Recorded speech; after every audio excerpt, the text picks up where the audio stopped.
In front of me is VIVO Y19s, and today I would like to show you how you can clone apps.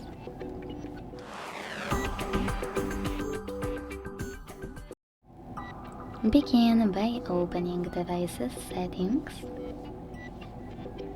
and scrolling down to click on Apps.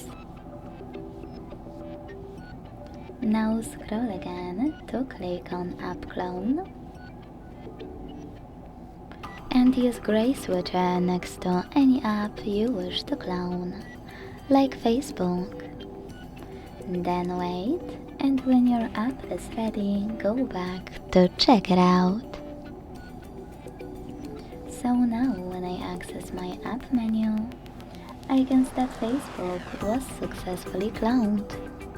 If you want to get rid of this clone, you can always go back to the same settings and tap on the no blue switcher next to your app. Then hit OK in the pop-up. Thanks so much for watching. If you enjoyed this video, leave a like, comment and subscribe. Bye!